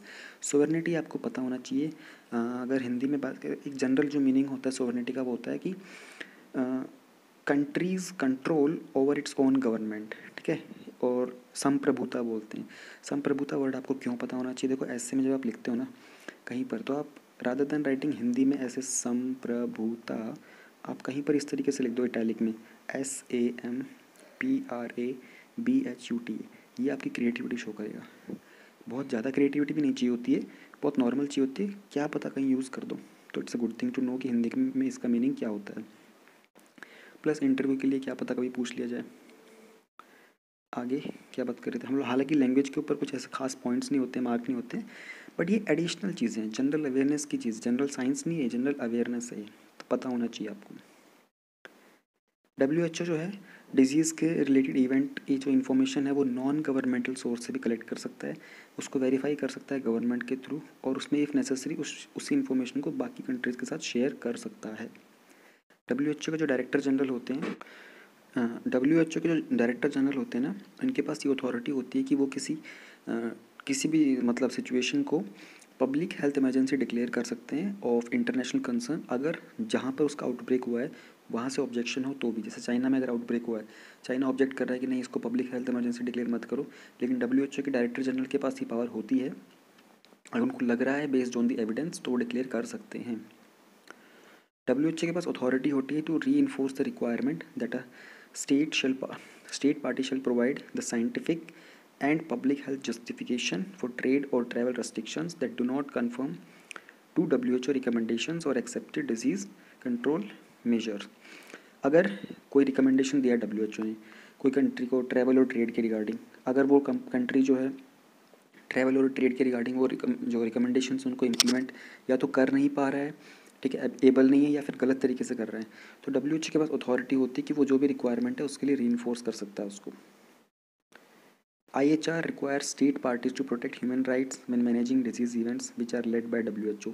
IHR जो इंटरनेशनल हेल्थ रेगुलेशन है, ये बोलता है कंट्रीज़ को, यहाँ पर स्टेट मतलब कंट्रीज़, कि वो ह्यूमन राइट्स का प्रोटेक्शन भी करें जब भी डिजीज़ का मैनेजमेंट कर रहे हों, और इसके लिए वो किसके थ्रू रिकमेंडेशन देता है, गाइडलाइंस देता है, और रिपोर्ट किससे लेता है, WHO के थ्रू। एक बार हम लोग IHR के बारे में जान लेते हैं, फिर यहाँ पर आएंगे क्रिटिसिज्म पे। IHR जो 2005 में फॉर्म हुआ था, ये एक एग्रीमेंट है 196 कंट्रीज़ के बीच में, ठीक है, जो टुगेदर एक साथ मिलकर ग्लोबल हेल्थ सिक्योरिटी पे काम करती हैं। Through IHR countries have agreed to build their capacities, ऐसी एबिलिटी उन्होंने कंट्रीज़ ने डेवलप की है जहाँ से डिटेक्ट करेंगे, एसेस करेंगे और रिपोर्ट करेंगे पब्लिक हेल्थ के events. WHO plays the coordinating role in IHR, ठीक है, ये कोऑर्डिनेटर का काम करता है। ये लास्ट पॉइंट हम लोगों ने इससे ऊपर यहाँ पढ़ा था ना, ये देखो IHR को अपनी रिक्वायरमेंट्स अगर करवानी होती है तो वो WHO से करवाता है। सिमिलरली WHO जो है वो IHR की कोऑर्डिनेशन का काम करता है बाकी पार्टनर्स के साथ, ठीक है। अब आता है ये वाला टर्म पब्लिक हेल्थ इमरजेंसी, यहाँ पर हम लोग कहीं पढ़ेंगे, लेकिन पहले समझ लो ये होता क्या है। Fake PHEIC, public health emergency of international concern. ये IHR ने इसको कैसे डिफाइन किया है, एक extraordinary event which is determined to constitute a public health risk, ऐसी कोई परिस्थिति जहाँ पर पब्लिक के हेल्थ का रिस्क हो, to other states through the international spread of disease, एक जगह से इंटरनेशनली दूसरी जगह पर फैलने का भी डर हो, and to potentially require a coordinated international response, और जिसके अंदर बहुत ज़रूरत हो कि एक विश्व के स्तर पर उसके अंदर सपोर्ट मिलना चाहिए या फिर उसको उसके खिलाफ एक्शन लिया जाना चाहिए, ऐसी सिचुएशन को public health emergency of international concern declare किया जा सकता है, PHEIC, इसको फेक बोलते हैं। कुछ इंस्टेंसेस जो आपको पता होने चाहिए, ये आपको नोट डाउन कर लो, ये याद होने चाहिए, क्यों, क्योंकि हो सकता है कि इंटरव्यू में आप कुछ बोल पाओ अच्छे से, या फिर मेंस के किसी आंसर में, किसी और आंसर में लिख पाओ, जरूरी नहीं ऐसा ही क्वेश्चन है तो ही लिखोगे, किसी और में भी लिख सकते हो। जैसे H1N1 का इन्फ्लुएंजा जो था 2009 का, अफ्रीका का इबोला पेंडेमिक 2014 का, जीका वायरस का था जो 2016 का, ये आपको मालूम होना चाहिए। अब देखो हम लोगों ने बात कर ली थी, हम लोगों ने अबाउट पढ़ लिया रोल के अंदर, हम लोग ये देखते हैं उसको क्रिटिसिज्म क्या मिले थे। WHO को इस पेंडेमिक के दौरान। उन्हें बोला गया था कि there was lack of preparedness, ठीक है। WHO के पास डेटा पहले से था सार्स के बारे में, सार्स तो वही वायरस है ना, उसके आउटब्रेक का। एक रिसर्च पेपर था 2007 का, उसने ऑलरेडी वार्न कर दिया था कि ये जो वायरस है ना सार्स का, ये म्यूटेबल है। म्यूटेबल का मतलब विद टाइम ये इवॉल्व हो जाता है और कुछ नई एबिलिटीज़ गेन कर लेता है। आप लोगों ने एक्समैन मूवी देखी होगी, एक्समैन मूवी में म्यूटेंट्स होते हैं, तो म्यूटेंट्स वही लोग होते हैं जो विद टाइम इवॉल्व हो जाते हैं, कुछ नई एबिलिटीज़ गेन कर लेते हैं। तो 2007 के रिसर्च पेपर के अकॉर्डिंग ये था कि ये जो वायरस है ये म्यूटेबल है नेचर के अंदर, and coupled with China's rapid urbanisation, proximity to exotic animals, proximity मतलब नज़दीकी। चाइना के अंदर वाइल्ड एनिमल्स, एक्जॉटिक एनिमल्स का ट्रेड बहुत होता है, कंजम्पशन बहुत होता है, उन सब का डेटा भी WHO के पास था। और 2015 के अंदर जो corona virus family of disease थी उसको सेलेक्ट किया गया था कि इसको उस लिस्ट में डालेंगे जहाँ पर प्रायोरिटी होगी अर्जेंट रिसर्च और डेवलपमेंट की। ये बात भी WHO को पता थी। It was earmarked as a primary contender for emerging diseases likely to cause a major epidemic, और this assessment was reiterated in WHO की 2018 की जो एनुअल रिव्यू था ना, रीआइटरेटेड का मतलब होता है दोहराया गया था उसमें। तो इतना सब कुछ पता था WHO को ऑलरेडी, इतना डेटा था WHO के पास, फिर भी लैक ऑफ प्रिपेयर्डनेस थी। फिर ये बोल रहे डिले इन डिक्लेरेशन। WHO को क्रिटिसाइज़ किया जा रहा है कि उन्होंने एक अनएक्सप्लेन डिले किया है कि इसको public health emergency for international concern fake declare करने के लिए। और बहुत सारी गवर्नमेंट्स जो हैं वर्ल्ड वाइड वो WHO को बोल रही थी कि आप इसको डिक्लेयर कर दो फेक, लेकिन WHO ने इसके डिसीजन को बहुत लेट लिया था। उन्होंने कहा था the focus is not so much on the numbers. आगे पढ़ते हैं। It finally declared on the confirm cases had increase 10-fold across the 18 country. जब 18 देशों में 10 गुना केसेज हो गए थे तब इन्होंने इसको फेक डिक्लेयर किया था। सब्सिक्वेंटली WHO ने इसको पैंडमिक डिक्लेयर करने में भी देरी कर दी थी, स्पेशली जब ये कोविड-19 जो था ये पैंडमिक की कैरेक्टरिस्टिक्स दिखा रहा था, ये बहुत रैपिडली स्प्रेड कर रहा था, फिर भी इसको डिक्लेयर करने में थोड़ा टाइम लगाया था। Indecision in visiting China. WHO did show an urgency in sending an investigation team to China. A joint WHO-Chinese team went to Wuhan only in the mid-February. News तो नवंबर दिसंबर के आसपास से आने लग गई थी, ताइवान ने दिसंबर में वार्न कर दिया था, तो न्यूज़ में पहले भी आया था, आप सबने सुना होगा दिसंबर के आसपास। तो लेकिन फिर भी इन्होंने अपनी टीम जो चाइना भेजी WHO ने, वो भी मिड फरवरी में जाके भेजी थी। तो ये इनका क्रिटिसिज्म किया जा रहा है। एक्सक्लूजन ऑफ ताइवान, अच्छा ये अगला ही पॉइंट था। चाइना जो है वो UN का पार्ट 1971 में बना था, तब से वो WHO के जो ये हेल्थ असेंबली वगैरह है ना, इसमें सबकी मेंबरशिप में ताइवान को रोक रहा है। चाइना का ये कहना है कि ताइवान जो है वो उसी का खुद का पार्ट है, तो हम चाइना से हम रिप्रेजेंट करते हैं ताइवान को, ताइवान अलग से अपने आप को रिप्रेजेंट नहीं करेगा। WHO इस चीज़ का बहुत टाइम से सपोर्ट कर रहा है, वन चाइना पॉलिसी का, ठीक है। तो ये इस सिचुएशन को हैंडल करने के लिए एक प्रॉब्लम क्रिएट हो जाती है, ठीक है। एक कंट्री टाइप की जो ताइवान जैसी जगह पर है, वहाँ पर आप अगर उसकी ताइवान की सुनने की जगह आप चाइना की सुनोगे, ताइवान जैसी जगह के ऊपर ऐसी इंटरनेशनल रिस्पॉन्स को इम्प्लीमेंट करने में दिक्कत होती है। फिर नेक्स्ट क्रिटिसिज्म था delay in acknowledging human to human transmission of the virus. Human से ह्यूमन ट्रांसफ़र हो रहा था, इस बात को समझने में, रिकॉग्नाइज मतलब जानने में ही, एक्नॉलेज करने में टाइम लगा दिया था, स्पेशली जब चाइना के बाहर पहला केस आ चुका था तब भी, ठीक है। This is despite the fact that Taiwan ने इसको वार्न कर दिया था WHO को दिसंबर 2019 में ही कि ये ह्यूमन टू ह्यूमन ट्रांसफ़र हो रहा है virus. Recent reports clearly highlight that China stayed silent on the knowledge of human to human transmission. अभी रिसेंट की रिपोर्ट में था कि WHO को पता था कि ह्यूमन टू ह्यूमन ट्रांसमिशन हो रहा है, फिर भी ये शांत रहा। Not endorsing the use of trade and travel restrictions. Endorse का मतलब होता है सराहना करना, ठीक है। तो ट्रेड और ट्रैवल की जो रेस्ट्रिक्शंस थी उनकी सराहना नहीं कर रहा था WHO, यानी कि इम्पोज करने के लिए रेगुलेशंस आउट नहीं कर रहा था।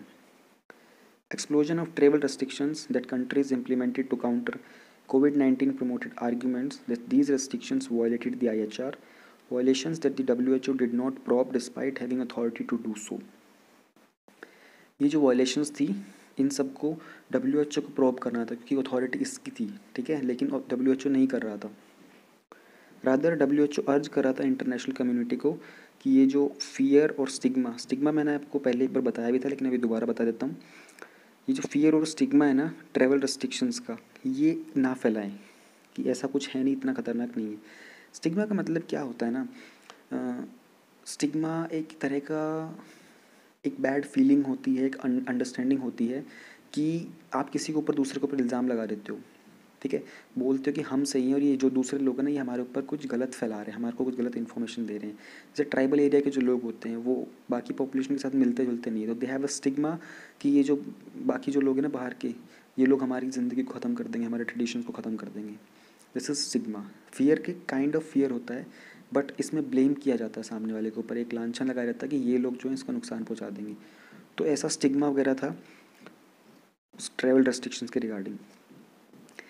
It even criticize early travel restriction by US as being excessive and unnecessary. तो WHO ने बोला था यूएस को कि आपने अननेसेसरली ट्रैवल रेस्ट्रिक्शंस लगा दिए हैं, हालांकि बाद में तो सब कुछ सही प्रूव हो ही गया था। एलिज्ड लैक ऑफ इंडिपेंडेंस, देखो ये अच्छा पॉइंट है। It has been alleged that current WHO director general who won his election with the backing of China has been generous in his approach towards China. Next point भी पढ़ लेते हैं पहले। Appreciation of China Swift response, WHO DG praised the Chinese leadership for setting a new standard for outbreak control and its openness to sharing information, especially when there is a sufficient evidence of concealment of the outbreak. WHO के जो director general है ना वो China की support से उसमें बने थे, डायरेक्टर जनरल बने थे। तो इन्होंने तो ओपनली चाइना को प्रेज़ भी किया था कि जिस तरीके से चाइना ने एक नया ट्रेंड सेट किया ना ऐसी बीमारियों को कंट्रोल करने का, वो बहुत सराहनीय योग्य है, उन्होंने एंडोर्स किया था इस बात को। अब इसी के खिलाफ आर्ग्यूमेंट्स क्या हैं, WHO क्या बोल रहा है। क्रिटिसिज्म तो बाकी कंट्रीज़ कर रही है, लेकिन WHO क्या बोल रहा है वो देख लेते हैं। Lack of capacity with WHO as presented in the box. WHO के अंदर फंक्शनल कैपेबिलिटीज़ और गवर्नमेंट को पॉलिटिकल चैलेंज करने की एबिलिटीज़ नहीं है अभी। Alleged geopolitics over the issue, beginning से ही बाकी कंट्रीज़ और स्पेशली US जो है चाइना को ब्लेम कर रहा था। मतलब US के प्रेसिडेंट ने तो ये भी कहा था कि ये कोरोना वायरस नहीं है, ये चाइनीज़ वायरस है, इसका नाम वुहान वायरस होना चाहिए। तो ये जियोपॉलिटिकल जो वो इश्यूज़ आ रहे थे उन सबको हैंडल करने की एबिलिटी भी WHO के अंदर नहीं है। जो मोस्ट अफेक्टेड कंट्रीज़ हैं वो यूनाइटेड स्टेट्स और यूरोपियन यूनियन है, जिनका जो लार्जली फंड करते हैं WHO को, ठीक है। अब बात ये है कि क्या कहते हैं, अभी यूरोपियन यूनियन सेकंड पे नहीं है, अभी पहले सबसे टॉप पे US है, सेकंड पे रशिया है, थर्ड पे ब्राज़ील है आज की डेट में। ये तो पिछले महीने की मंथली कंपाइलेशन है ना, इसलिए ऐसा है। इनफैक्ट WHO का जो was largely unable to keep the following its advice. US didn't recommend school closures or avoiding travel until 16 मार्च।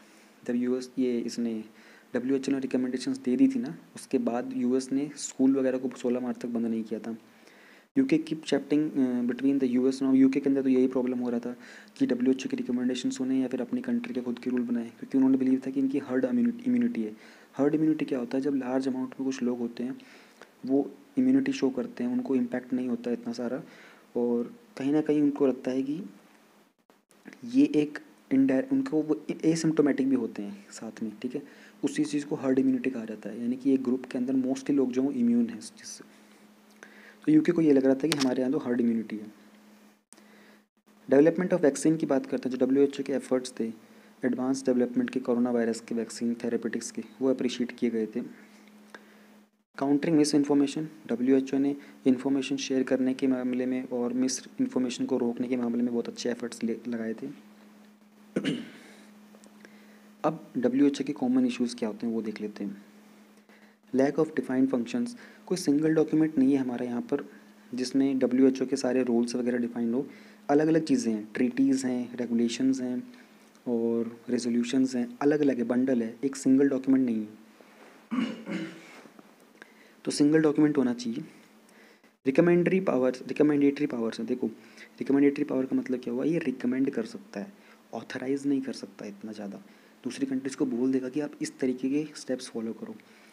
आप जब UPSC क्या करता है, देखो UPSC आप लोगों को एग्ज़ाम दिलवा के रिकमेंड करता है, किसको, ministry of personal and training को, भैया हमने इनका एग्ज़ाम लिया था, हम इनको रिकमेंड कर रहे हैं कि आप इनको सेलेक्ट कर लो, बना दो ऑफिसर। अगर मिनिस्ट्री ऑफ पर्सनल ट्रेनिंग मना कर दे तो UPSC के पास कोई राइट नहीं है कि इनको बनाओ ऑफिसर। वो तो ministry of personal and training का जब तक लेटर नहीं आता तब तक आप IAS नहीं बन सकते। ऑलराइट, नेक्स्ट है capacity to work in an outbreak. इनके पास देखो ऑर्गेनाइजेशन की जो रिस्पॉन्सिबिलिटी होती है ना पेंडेमिक के दौरान, वो होती है सर्वेलेंस करना, जांच पड़ताल करना, मॉनिटर करना, इवेल्युएट करना, गाइडलाइंस डेवलप करना, ठीक है। इनकी जो कैपेसिटी है वो बहुत वीक है। तो बेसिकली एक टेक्निकल ऑर्गेनाइजेशन बन के रह जाता है अपने आप के अंदर, ठीक है। और ये ब्यूरोक्रेसी के ऊपर बहुत रिलाइज करता है। रीजनल ऑफिस मतलब इंडिया के अंदर एक WHO का ऑफिस है, ऑस्ट्रेलिया में है, UK में है, चाइना में है, अलग अलग रीजनल ऑफिस के ऊपर डिपेंड करता है। और ब्यूरोक्रेसी बहुत ज़्यादा है, ऑफिशियल चीज़ें बहुत ज़्यादा हैं। It lacks ability to direct it lacks ability to direct an international response to the life threatening epidemic. International response declare करने के लिए प्रॉब्लम होती है इसको WHO। फिर बात करें लिमिटेड फंडिंग की। जो WHO का एनुअल ऑपरेशन बजट था ना 2019 का, वो सिर्फ $2 बिलियन था, जो कि आजकल के किसी यूनिवर्सिटी हॉस्पिटल से भी कम है। अब हम आ जाते हैं लास्ट पॉइंट के ऊपर, जो है वे फॉरवर्ड। क्या किया जा सकता है अब उस चीज़ पे। जो क्रिटिसिज्म फेस कर रहा है WHO, उसके कारण बहुत ग्रेट डैमेज हो रहा है ग्लोबल रेपुटेशन का, ठीक है। और while the politicisation of WHO remains a serious concern, it also presents an opportunity to rethink the underpinnings of the broader global governance architecture। हालांकि ये जो क्रिटिसिज्म है, पॉलिटिसाइजेशन हो रही है WHO की, ये एक मौका है कि हम ऐसे ग्लोबल हेल्थ कंसर्न की जो ऑर्गेनाइजेशन है, इसकी फंक्शनिंग और इसके ऑपरेशन के ऊपर फिर से सोचें, फिर से काम करें। WHO ने रिसेंटली कुछ महीनों के अंदर कुछ वो किए थे, रिफॉर्म्स वगैरह रिकमेंडेशन आई थी अपनी उनकी रिपोर्ट वगैरह जो होती है उसमें। तो वो कहना चाह रहे हैं कि वॉर फुटिंग मतलब जब करंट जो कोई क्राइसिस चल रहा है, वॉर फुटिंग मतलब हम युद्ध के चरण में हम, ठीक है। तो ऐसे टाइम के ऊपर इनको अपने वो रिकमेंडेशन वगैरह थे वो क्विकली इम्प्लीमेंट करने चाहिए। डोनर डिपेंडेंसी, यानी कि जो डोनर के ऊपर है, उनके फंड के ऊपर इनकी डिपेंडेंसी बहुत ज़्यादा है, उससे इनको बाहर आने की ज़रूरत है। और इंडिया भी कंट्रीब्यूट कर सकता है कुछ स्टेबिलिटी वगैरह प्रोवाइड करने में इस ऑर्गेनाइजेशन के वर्किंग में। इंडिया को रिसेंटली एग्जीक्यूटिव बोर्ड का जो हेड है वो चूज़ किया गया है। तो India will work towards maintaining transparency and accountability in the covid outbreak and reforms in the WHO। IR का जो हमारा लास्ट टॉपिक है 2.4, वो है transboundary river water management. Transboundary मतलब जो भी आपकी बाउंड्री होती है ना, उसके इधर से उधर जाने वाली जो रिवर्स होती हैं, उसके वाटर का मैनेजमेंट। एक जो रिसेंटली जो हाईलाइट हुआ था वो था कि चाइना जो है वो डैम बना रहा है मीकोंग रिवर के अंदर। मीकोंग रिवर ना चाइना की बहुत पुरानी रिवर है, ठीक है। और ये बेसिकली वेस्टर्न चाइना के पार्ट में आती है। तो चाइना ने बहुत टाइम से इसका यूज़ किया नहीं था, लेकिन 1990s के बाद चाइना जो था इसका सडनली इसने सोचा कि इसको हम लोग यूटिलाइज़ करते हैं, ठीक है। इस पर डैम्स वगैरह बनाए, इस पर हाइड्रो इलेक्ट्रिसिटी के प्रोजेक्ट्स वगैरह लगाए, और फिर वही जो उससे जो एनर्जी निकल रही थी, जो इलेक्ट्रिसिटी, वो रिवर के नीचे वाली जो कंट्रीज़ है ना, देखो मैप में आपको दिख रहा होगा ना, थोड़ा जूम कर देता हूँ इसको आपके लिए। ये देखिए, ये जो रिवर है ना, ये ऊपर चाइना से आ रही है, ठीक है। और उसके बाद ये नीचे जो कंट्रीज़ है इनमें जाती है। अभी कंट्रीज़ कौन सी हैं, ये जो एक लैंडलॉक्ड कंट्री यहाँ पर है, ये है लाओस, ठीक है। उसके बाद यहाँ पर थाईलैंड है, फिर ये वियतनाम है, और ये कम्बोडिया है। तो ये सारी की सारी साउथ ईस्ट एशियन कंट्रीज़ हैं। तो इनमें से ही मेकोंग रिवर ऊपर से नीचे जाती है। तो चाइना को इतना यूज़ नहीं करना होता मेकोंग का पानी, लेकिन नीचे वाली कंट्रीज़ के लिए एक लाइफलाइन की तरह ये रिवर रोल प्ले करती है। और ये न्यूज़ में क्यों थी, ये कि स्टडी ने बताया कि जो 6 डैम्स बिल्ड किए थे, ये नुओजाडू डैम और ये जो कि अपर मेकोंग बेसिन में 2012 में, उसके कारण जो रिवर का जो नेचुरल वाटर फ्लो था ना, उसमें कुछ प्रॉब्लम्स आई थी।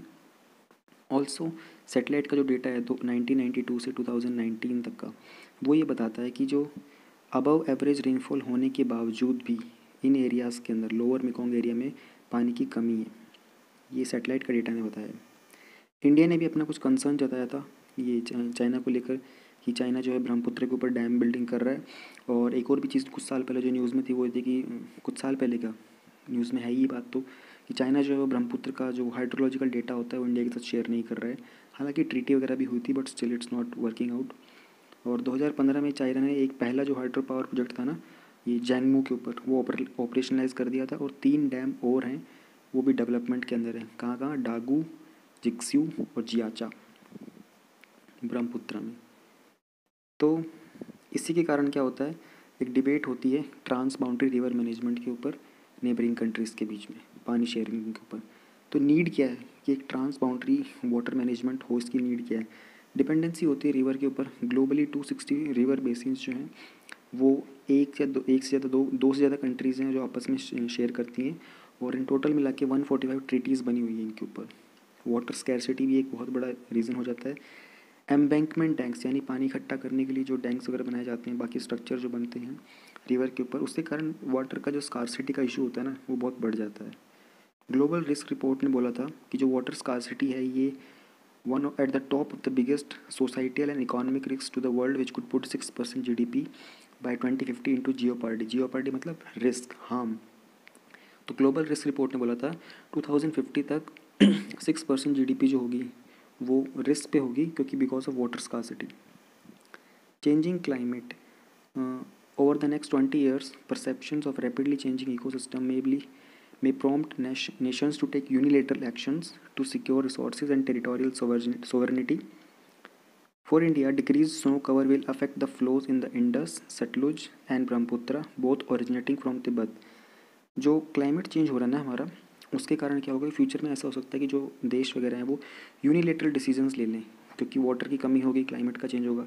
अभी तो बायलेटरल लेना पड़ता है कि भाई जिस कंट्री से रिवर आ रही है वहाँ से बात करनी पड़ती है।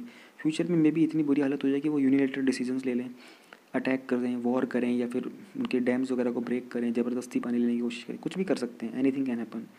और जो स्नो कवर डिक्रीज़ हो रहा है क्लाइमेट के कारण, उसके कारण क्या हो रहा है, इंडस, सतलुज और ब्रह्मपुत्र जो है ना, इनका जो फ्लो भी वो कम हो रहा है। ये शायद ये दो इंडस, सतलुज और ब्रह्मपुत्र ये जो है, और सतलुज ये वहीं से क्या कहते हैं तिब्बत से फ्लो करती हैं, एक चली जाती है वेस्ट में और एक चली जाती है ईस्ट के अंदर।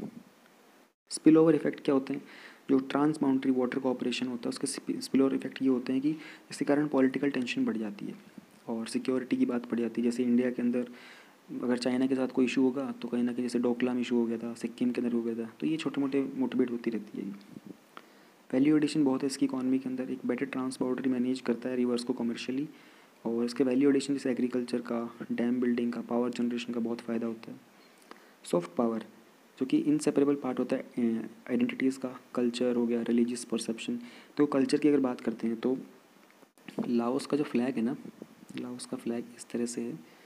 ये ऊपर वाला पार्ट जो है ना ये रेड है, नीचे वाला पार्ट है ये भी रेड है, और बीच में इन्होंने ब्लू कलर कर रखा है, रिवर कलर, और उसके सेंटर में इन्होंने वाइट कलर का सर्कल डाला है, जो कि सिंबलाइज करता है इतना जो पार्ट है ना, ये ब्लू और वाइट बीच में फ्लैग, ये आप देख लेना गूगल करके। इसलिए ये सिंबलाइज करता है कि रिवर फ्लो कर रही है और उसमें मून की रिफ्लेक्शन आ रही है। तो इतना डीपली रूटेड है रिवर की इंपॉर्टेंस मेकोंग की उनके कल्चर के अंदर, लाओस में, कि उन्होंने अपना फ्लैग भी उसके बेस पे बना दिया था। तो ये एक सॉफ्ट पावर डिप्लोमेसी है, इसकी भी ज़रूरत पड़ती है हमको। अब ट्रांस बाउंड्री रिवर मैनेजमेंट का हमने नीड तो देख लिया हम लोगों ने, ठीक है। अब इसका मेजर इश्यूज़ क्या क्या है इसके अंदर। Advantage of upper riparian state. Riparian states वो होती हैं वो कंट्रीज़ जो किसी रिवर के बैंक वगैरह के ऊपर, या फिर लोकेशन रीजन जो रिवर के बैंक पे एसोसिएट होते हैं, तो एडवांटेज होता है ऊपर वाले को हमेशा, ये तो आपको पता ही होगा।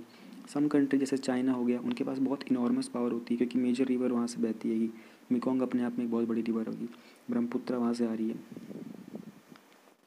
हिमालयाज़ को वाटर टावर भी बोलते हैं साउथ एशिया का। ये प्रीलिम्स का भी क्वेश्चन बन सकता है, प्लस में आप इसको लिख लो, कोई ज्योग्राफी का दूसरा क्वेश्चन आएगा तो वहाँ पर भी आप मेंशन कर सकते हो कि हिमालय जो है वो वाटर टावर होते हैं साउथ एशिया के।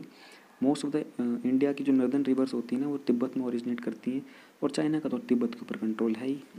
Results into water hegemony by it. Hegemony का मतलब होता है कंट्रोल, लीडरशिप। अब रीजनल इम्बैलेंस भी हो जाता है, वो कैसे होता है देखते हैं। Due to regional imbalances, power among the South Asian countries, mutual hostility, suspicion, absence of universal binding international legal regime, sharing transboundary rivers, and simultaneously ensuring health of the riparian ecosystem has become complex. हाँ, ये तो होगा ही कि आपके पास countries के अंदर issues बढ़ेंगे, आप दूसरों पे शक करोगे, वो डेटा सही नहीं दे रहा है, वो डेटा गलत दे रहा है, वो ज़्यादा यूज़ कर रहा है पानी को, वो हमारी रिवर का मिसयूज़ कर रहे हैं, हमको हमारी रिवर से फ़ायदा उठाना चाहिए।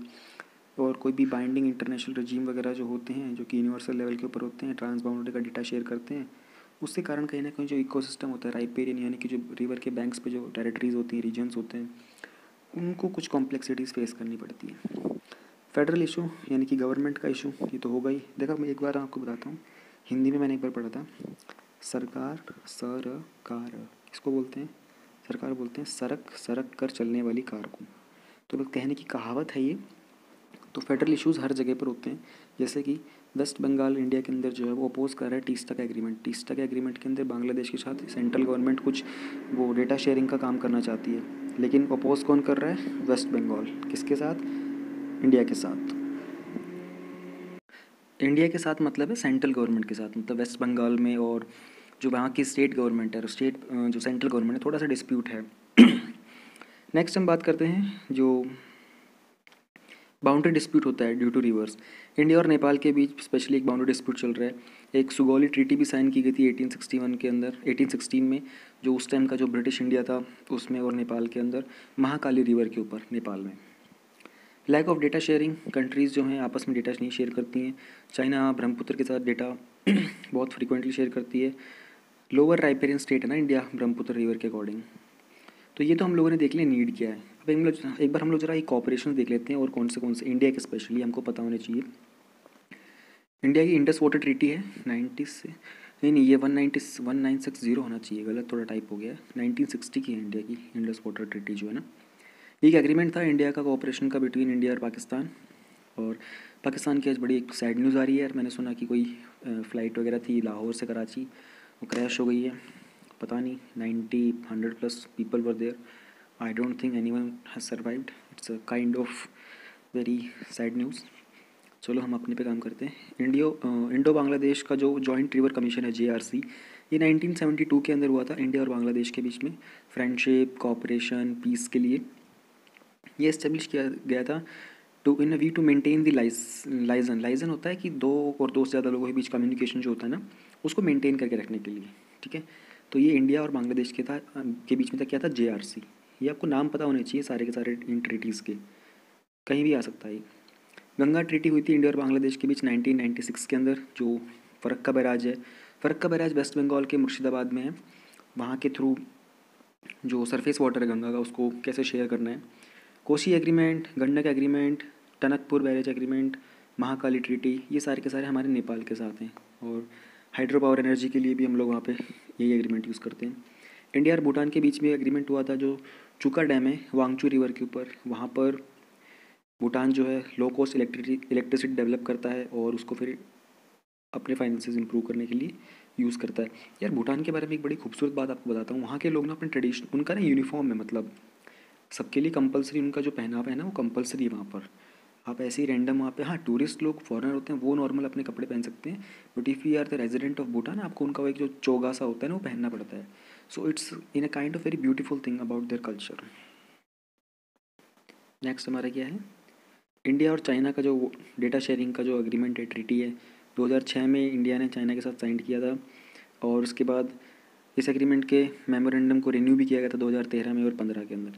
मैप बिल्कुल पता होने चाहिए, ज्योग्राफी का क्वेश्चन है, इंटरनेशनल ट्रीटीज़ का क्वेश्चन है, इंटरनेशनल डिस्प्यूट का क्वेश्चन है, सिक्योरिटी का है, कहीं ना कहीं इकॉनमी भी इन्वॉल्व है, ठीक है। मैप तो ये आपको पता होना चाहिए, सारी की सारी major river, Mekong, Indus, Brahmaputra, Teesta, Mahakali, Gandak, आपको रिवर के बारे में मैप बिल्कुल बनाना है। अब हम आ जाते हैं अप्रोच क्या चाहिए इसको ठीक करने के लिए, यानी कि way forward conclusion. We need an integrative approach, यानी कि रीजनल डिप्लोमेसी के थ्रू हम इसको एम्फोसाइज़ कर सकते हैं। एम्फोसाइज़ करने का मतलब होता है जब आप कंप्यूटर में कुछ टाइप करते हो ना तो उसको आप बोल्ड कर देते हो, उसी को बोलते हैं एम्फोसाइज़ करना, मतलब हाईलाइट करना। बेनिफिट्स जो हैं उनको शेयर करने के लिए हम एक इंटीग्रेटिव अप्रोच लेके हैं। All the trans-Himalayan core riparian countries must come together to adopt a system of water governance based on minimum international legal principle. Trans-Himalayan core riparian countries मतलब वो कंट्रीज़ जो ट्रांस हिमालय कौन से होते हैं, जो नदर्न मोस्ट हिमालयज होते हैं, वहाँ पर वो कंट्रीज़ जो कोर राइपेरियन है, जैसे कि नेपाल हो गया, तिब्बत हो गया, इंडिया हो गया, ये कंट्रीज़ को आपस में कोई एक गवर्नेंस बेस्ड कोई लीगल प्रिंसिपल सेटअप करने चाहिए। Depending on the nature of the use of the transboundary rivers, the principle of equal, equitable, and reasonable must be applied within the human rights and environmental consideration for the river basin communities.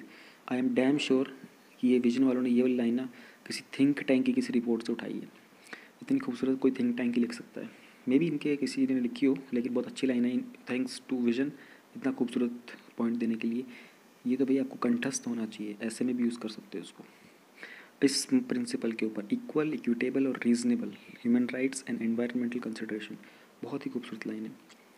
फिर हम ensure करेंगे proper stakeholder participation. Stakeholder का मतलब होता है हिस्सेदार, कि जो भी लोकल यूज़र्स वगैरह होंगे, हर कंट्री के बीच में इक्वल डिस्ट्रीब्यूशन हो, लोकल कम्युनिटीज़ को इकोनॉमिकली फ़ायदा हो, ठीक है, ये पॉइंट है हमारा। फिर लास्ट के 2 पॉइंट्स है, फिर थोड़ा सा साइड में डेटा ही पढ़ लेते हैं। ट्रांसपेरेंसी डेटा में होना चाहिए, डेटा हम शेयर करें एक दूसरे कंट्री के साथ, जिसके कारण वाटर पीस रहे rather than water wars. Institutionalise mechanism क्या होना चाहिए? इंस्टीट्यूशनलाइज मतलब मल्टीलेटरल मैकेनिज्म होना चाहिए। कंट्रीज़ के बेसिन को प्रोपोर्शनेटली और रिप्रेजेंट करने के लिए जो लोग हो, जो कमेटी हो, वो इलेक्टेड होनी चाहिए और रिप्रेजेंटेटिव होनी चाहिए। और लेजिस्लेटिव पावर यानी कानून बनाने की संधि होनी चाहिए। फिर कुछ इंटरनेशनल ट्रीटीज़ और उनकी बेस्ट प्रैक्टिसेस, हाँ बिल्कुल ऐसे एग्जाम्पल आपको देने होते हैं मेंस में अगर नंबर चाहिए तो इसे जानो। बर्लिन का रूल्स है वाटर रिसोर्सेज के ऊपर क्या है? It is a result of revision of the Helsinki rules. जो हेल्सिंकी रूल्स है ना, उसका रिवीजन किया था तो बर्लिन रूल्स उसके ऊपर बनाया था। यूनाइटेड नेशन का कन्वेंशन है non navigational uses of international water courses 1997 का। ये किस चीज़ के साथ डील करता है? Protection, preservation and management related to the uses of those water courses and their waters. Treaty of Amazon का ऑपरेशन 1978 का है कि इन कंट्रीज़ के बीच में देखो एक बड़ी अच्छी चीज़ देखो यहाँ पर, Bolivia, Brazil, Colombia, Guyana, Peru, Suriname और वेनेजुला।